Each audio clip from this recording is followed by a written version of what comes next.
Et salut tout le monde, c'est Méga Informatique. Aujourd'hui on se retrouve pour un nouveau test du petit produit qui est juste devant vous. C'est parti!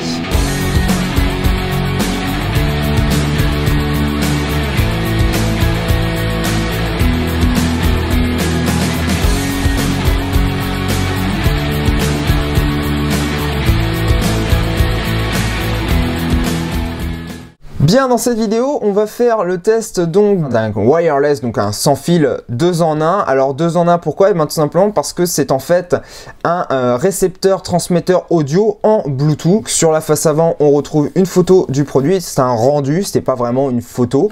Moi, je trouve que la boîte est plutôt sympa. Elle a une belle couleur, et puis c'est plutôt bien fait. On a ici un petit logo qui est répété sur le bouton, mais c'est pas le logo de la marque puisque ce répéteur, ce transmetteur, c'est Elegant, la marque. Donc vous avez le nom de la marque qui s'affiche sur la vidéo. Mais je pense que la boîte elle est neutre tout simplement parce que c'est peut-être un appareil qui a été badgé Elegant, hein, tout simplement, hein, mais qui peut servir à plusieurs marques. À confirmer, voilà. Sur le côté gauche, on a un slogan, ils en sont assez fiers, vous allez voir qu'ils le répètent plus d'une fois. Donc ici on a Low Latency High Quality Bluetooth Audio, qui veut tout simplement dire pour les non-anglophones ou ceux qui ne comprennent pas l'anglais, qu'il y a une faible latence au niveau du Bluetooth et une haute qualité. Ça, on va tester. C'est vrai que sur certains appareils Bluetooth, vous avez une latence qui est normale, hein, puisque c'est du sans fil. Donc, à voir si jamais, en fait, il joue sur la réduction de la latence, hein, pour que ça soit le moins perceptible possible. Sur le côté droit, on a un autre slogan, Bring your the best music to enjoy, qui veut tout simplement dire, en fait, globalement, que vous profitez de la meilleure musique que vous apportez. Sous-entendu, vous avez un appareil en Bluetooth ou autre, et vous avez votre playlist avec la musique que vous aimez bien dessus. C'est mieux, sinon je vois pas trop l'intérêt. Et puis que vous, donc vu que vous avez votre téléphone et que vous prenez votre téléphone partout, bah, vous avez votre musique à tout moment. Et si l'appareil ne fait pas antenne Bluetooth, bah, vous pouvez rajouter cet appareil là. Voilà. Sur la face arrière, c'est là qu'il y a le plus de choses, donc qui vous explique que c'est utilisable pour tous les appareils qui possèdent une interface audio, oui c'est mieux, comme les télés, les PC, les lecteurs CD, les iPads, les iPhones. Oh, il va falloir que je demande à Apple si jamais ils ont le nouvel iPhone. Il y a un H au lieu du I là les mecs. Bref, donc real time qui veut tout simplement dire que c'est en temps réel, donc il joue sur le low latency, hein, ce que je vous expliquais tout à l'heure, et la haute qualité de l'audio, de la transmission audio. Voilà. Deux modes pour cet appareil, soit le mode réception ou le mode transmission. Le mode réception va tout simplement utiliser l'appareil comme récepteur Bluetooth. Donc vous avez votre appareil ici. Si vous comprenez pas trop l'anglais, vous avez un petit schéma qui est bien expliqué, hein, c'est très simple. Votre appareil transmet en Bluetooth à ce petit appareil là, et ensuite lui il se charge de rebalancer ça sur votre home cinéma, hein, par exemple, s'il ne possède pas d'antenne Bluetooth. Ou alors vous avez le mode de transmission qui là cette fois-ci va se servir de l'appareil entre deux appareils par câble et va retransmettre ça à du Bluetooth. Par exemple, si vous avez une enceinte Bluetooth dans une pièce et que vous voulez transmettre ça dans une autre pièce, par exemple vous faites tourner une playlist sur votre téléviseur et vous avez une enceinte dans la salle de bain, hein, je sais pas, hein, à ce moment là vous pouvez transmettre ça. Voilà. Bien, on va procéder à l'unboxing. Donc sur le dessous, je vous ai pas montré puisque c'était pas intéressant. On a un une petite flèche open, donc on va ouvrir par ici. Voilà.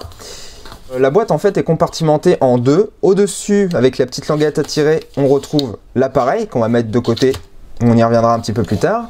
Et ensuite, une deuxième boîte qui va en fait comporter tous les câbles, hein. Vous allez avoir par exemple donc un câble jack stéréo mâle, voilà, avec une longueur de câble pas extraordinaire, hein, je dirais qu'il y a peut-être 50 cm, hein, à tout péter, donc vous ne pourrez pas mettre l'appareil bien loin de votre source, hein, voilà, mais il n'y a pas besoin de plus. Hop, c'est un câble tout à fait standard, donc si jamais vous avez besoin de le remplacer. Ensuite, un câble RCA, donc stéréo vers jack 3,5 mm stéréo, hein, donc pareil, le câble est pas énormément long. Mais généralement cet appareil là vous le placez à côté de votre source, hein, ou si jamais vous en avez besoin, ce sont des câbles standards qu'on trouve assez facilement. Voilà, là c'est pareil, je dirais qu'il y a à peu près allez, moins d'un mètre de câble, donc un petit peu léger sur le câble quand même. Ensuite on retrouve ici donc un connecteur donc USB vers micro USB, hein, c'est pas de l'USB type C mais c'est du micro USB pour la recharge. Pareil, hein, les câbles font tous 50 cm, hein, donc c'est des câbles assez courts, mais des câbles relativement standards hein, pour recharger votre portable, etc. Donc ça sera facile à trouver, un plus long si vous en avez besoin. Voilà, et on retrouve évidemment à l'intérieur une petite notice, hein, donc le manuel d'utilisateur. Alors est-ce qu'il y a le français? Ah oui, si, il y a le français. Voilà, donc on va lire une petite phrase hein, pour voir ce que ça donne. Donc, mode de recharger. Ah, ça commence très bien. Ce produit a une batterie incorporée. Il est à une batterie. La batterie est longue durée, recommandée pleine d'électricité dans la batterie avant la première utilisation. Oula, c'est du niveau plus que Google Traduction là, c'est catastrophique les mecs. Il va peut-être falloir engager un traducteur parce que là, ceux qui connaissent pas l'anglais, bon après vous allez voir l'appareil est pas très compliqué à comprendre, hein, mais voilà, hein, le manuel il aura nécessité peut-être un traducteur, une traduction un peu meilleure quand même parce que là... Voilà. Bien au niveau de l'appareil, pas grand chose à dire. Il est bien calé, protégé dans cette petite cale carton, tout simplement. Donc, il est très léger. C'est un appareil qui est très léger. J'aime bien le design, même si c'est du plastoc hein, qui fait... wow, ça craque pas des masses. Hein, j'essaye de vous faire écouter. Voilà, ça craque pas des masses, hein, ça se plie pas facilement. Bon, c'est pas le truc que vous allez faire tomber. Mais moi, au niveau du design, ça me fait penser au Domino 4G d'Orange de Bouygues. Hein. Je sais pas si vous voyez, voilà, c'est à peu près le même design. Donc, c'est plutôt sympa. On retrouve ici donc l'interface, donc le mode réception, le mode transmission, un bouton. Un seul bouton qui va vous permettre de l'allumer et de l'éteindre. Et si vous l'allumez, donc il faut maintenir long appuyé, voilà. Donc la LED bleue ici clignote pour se connecter à un appareil, hein, ça veut dire qu'il n'est pas jumelé. Et il passe automatiquement en mode réception. Pour le passer en mode transmission, ça se fait en fait tout seul. Il faut brancher un câble, donc ici, donc on retrouve sur les connectiques, si tu veux bien faire le point, mise au point s'il te plaît. Voilà, donc ici sur les connectiques, on a deux couleurs, on a du rouge, du noir et le port micro USB pour recharger. Et sur donc la coque en plastique, c'est marqué transmission et réception. Donc pour le passer en mode transmission, il suffit juste de brancher sur la jack 3,5 qui correspond à transmission un câble jack et vous allez voir que automatiquement lui il va passer en transmission. Voilà. Et si vous le débranchez, bah, il repasse en réception, tout simplement. Donc il y a un seul bouton, il y a 3 LED et bien évidemment les prises, mais ça suffit amplement. Et ce que je vous propose, c'est de tester cet appareil et surtout tester, voir si jamais eh ben, on a de faibles latences, que c'est instantané, etc. ou si ça ne tient pas ses promesses. Bien, on se retrouve sur le home cinéma de mon atelier, celui-là même où j'avais fait la réparation. Donc je vous mettrai dans la description en fiche et à la fin de la vidéo la tentative, enfin le crash expérience associé. Hein. Donc là, c'est pas une tentative puisque vous avez vu qu'il fonctionne. Hein. Voilà, donc c'est qu'il a été réparé, alerte spoiler. Donc je vais brancher le câble RCA. Alors je précise qu'il ne possède pas, vous avez vu c'est un vieux de la vieille, il ne possède pas de puce Bluetooth. Donc je vais brancher ce petit appareil en RCA. Donc il a une entrée RCA, donc je vais pas m'embêter, je vais brancher ça sur, hop là, l'entrée RCA. Voilà, tac. Et le câble, je vais tout simplement le brancher à l'appareil sur la partie réception, puisqu'il va recevoir le signal et il va le transmettre par câble. Voilà. Je vais allumer le home cinéma et vous allez voir que il parle ce petit appareil. Donc voilà, on est bien en auxiliaire, on est sur la sortie auxiliaire. Je démarre l'appareil. Donc power on. Voilà. Et ça, c'est tout simplement qui vient de dire qu'il est prêt pour la connexion. Donc je vais aller sur mon portable et dans les appareils disponibles, on a donc le casque détecté comme un casque Bluetooth et son nom c'est RT-B6. Donc on va l'associer et vous allez voir, voilà, connected. Et donc il est connecté, batterie à 100%. Donc ce que je vais faire maintenant, c'est que je vais aller chercher une musique. Alors je vais prendre une musique qui est libre de droit, puisque comme vous le savez, récemment YouTube a renforcé son robot, son Content ID, là, ID pour les droits d'auteur. Donc je vais prendre une musique dont je suis sûr que j'ai les droits.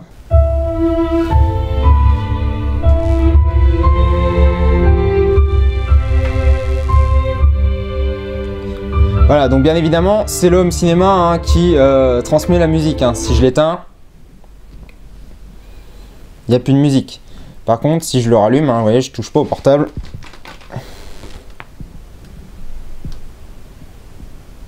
Voilà, il fait son petit truc et la musique reprend. Voilà.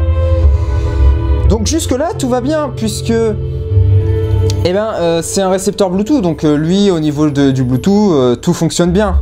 Mais moi, ce que je veux voir, c'est leur fameuse low latency. Donc on va voir, on va avancer dans la chanson. Donc si j'avance dans la chanson.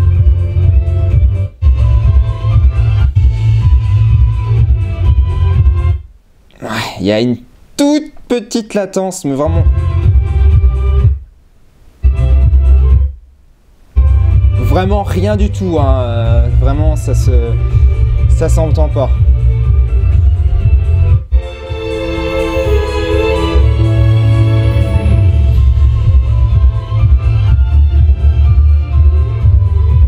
Bien, pour le test de latence, on va se regarder une petite vidéo. Alors, on va pas regarder n'importe laquelle, on va regarder une vidéo de ma chaîne. Hein. Alors, c'est pas parce que j'adore ce que je fais, voilà, machin. C'est tout simplement parce que c'est moi qui ai fait la vidéo, donc je sais que j'aurai les droits. Hein. C'est toujours un problème de droit. Mais on va pas regarder n'importe laquelle. On va regarder la réparation du Home Cinéma Philips. Celui-ci, voilà, on va faire ça intelligemment, voilà, donc si j'appuie sur play, et vous regardez si vous avez un fusible. Donc moi, alors, je vais prendre une portion où on me voit. D'assez vieux, mais ça suffit amplement. Sauf que il se trouve qu'il ne démarre plus. Alors la panne, je la connais, mais je vais vous donner la méthode de réparation, les premières choses à faire quand un appareil ne démarre plus du tout. On va pas en regarder plus, hein, le but c'est pas de vous la montrer complètement, mais comme vous avez pu le voir au niveau de la synchro des paroles que je dis et le son que vous entendez derrière, c'est plutôt assez fluide. Donc oui, il s'en sort plutôt pas mal, mais il reste un dernier test. Alors bien évidemment, c'est du Bluetooth, donc il est limité à la puissance de l'antenne Bluetooth. Hein. Tous les appareils Bluetooth ont bien évidemment une limite au niveau de la distance, mais moi je veux voir si jamais... ce qu'il nous propose au niveau de la distance Bluetooth, c'est convenable ou pas. Si jamais, par exemple, ils nous disent vous pouvez aller jusqu'à 5 mètres et qu'au-delà de 2 mètres, ça va pas. Mais jusque-là, il s'en sort plutôt pas mal. Donc, ce que je vais faire maintenant, c'est que je vais vous laisser ici et ça sera une vidéo où je ne commenterai rien du tout. Je vais aller de l'autre côté, en fait, je vais aller à 5 bons mètres et je vais lancer de la musique et on va voir si jamais au niveau de l'audio, c'est plutôt bon ou pas. Bien, on se retrouve face caméra pour la conclusion sur ce petit émetteur transmetteur Bluetooth. Alors, j'ai pas testé la partie transmission, hein, puisque c'est voilà, hein, si jamais au niveau de la réception c'est plutôt pas mal, la transmission ça sera pareil, hein, c'est juste inversé tout simplement. Alors, j'ai pas testé, je vous ai pas parlé de son autonomie puisque ce petit truc a une batterie intégrée, tout simplement parce que j'ai pas réussi à la vider encore. Je l'ai bien utilisé pendant pas mal d'heures et j'ai pas réussi à vider la batterie. Donc je suppose que la batterie effectivement est d'une longue durée. Voilà. Alors maintenant, est-ce que je vous le conseille ou pas? Eh bien, ça va dépendre de vous en fait. Si jamais vous voulez acheter ce petit boîtier qui coûte une quinzaine d'euros, frais de port compris sur Amazon, vu qu'on est en dessous des 25 euros, vous allez fatalement payer des frais de port, donc on va être une quinzaine d'euros, sauf si jamais vous voulez faire une commande groupée, à ce moment-là il sera aux alentours de 10 euros. Il est régulièrement en vente flash, n'hésitez pas à regarder, hein, ça vaut vraiment le coup. Si vous voulez une solution nomade, c'est-à-dire vous voulez avoir ça dans votre sac et vous voulez transformer n'importe quel appareil en transmetteur Bluetooth, en récepteur Bluetooth sans fil et que vous voulez pas le laisser à un seul endroit ou que vous voulez le laisser sur un appareil et que vous y touchez plus, pourquoi pas? Par contre, si jamais vous voulez faire plutôt du durable, de l'interne, comme par exemple mettre une puce Bluetooth dans le home cinéma, ce que je ferai un peu plus tard, je vous en ferai une vidéo, ne vous inquiétez pas, faire une intégration à 100%, ne le faites pas. Ne le faites pas tout simplement parce que ce petit truc là, il a une batterie et il faudrait tout le temps en fait le brancher pour ne pas s'occuper de la batterie. Et ça sert à rien puisque vous allez en fait abîmer la batterie et si un jour vous voulez l'externaliser, bah, vous l'aurez laissé brancher trop longtemps et du coup vous aurez tué la batterie. Voilà, donc ne le faites pas si jamais votre but c'est pas l'optique nomade de pouvoir transformer quand vous voulez et où vous voulez n'importe quel appareil pour avoir la connectivité Bluetooth. Par contre, si jamais ouais, vous voulez intégrer une puce qui coûte pas très cher, hein, ça coûte que dalle sur eBay pour 1 et 2 euros, et encore je suis large, vous pouvez avoir une puce Bluetooth que vous pouvez intégrer à votre appareil. Moi, c'est ce que je vais faire sur le home cinéma. Mais à ce moment-là, non, l'achetez pas parce que ça servira à rien, vous allez dépenser de l'argent pour rien. Voilà. Mais au niveau de mon ressenti, eh ben, écoutez, c'est pas trop mal. Juste une petite critique au niveau du plastique, un petit peu cheap. Hein. Il a déjà commencé à prendre des marques, bon, même si c'est très léger, mais il a commencé à prendre des marques. Rien que le fait de le laisser traîner sur la carcasse métallique du home cinéma. Donc voilà, faites-y attention. Mais au niveau rapport qualité-prix, si c'est ce que vous recherchez, pourquoi pas. Voilà, comme d'habitude, il ne me reste plus qu'à vous souhaiter une très bonne journée, soirée, nuit, ça dépend quand est-ce que vous visionnez cette vidéo. N'hésitez pas également à lâcher un petit j'aime si vous avez aimé, ça fait toujours plaisir. Et vous abonner à la chaîne, ça coûte rien, pourquoi s'en priver? Pour les anciens abonnés et les futurs abonnés, si ce n'est pas déjà fait, je vous invite à cocher la case, m'envoyer une nouvelle notification. Donc vous cliquez sur la cloche qui se trouve à droite du bouton s'abonner et vous cochez cette case et vous cliquez sur enregistrer. Si vous ne le faites pas, vous ne serez pas averti à chaque fois que je sors une nouvelle vidéo. Voilà, et il ne me reste plus qu'à vous souhaiter à nouveau une très bonne journée et à très bientôt pour une nouvelle vidéo. Ciao!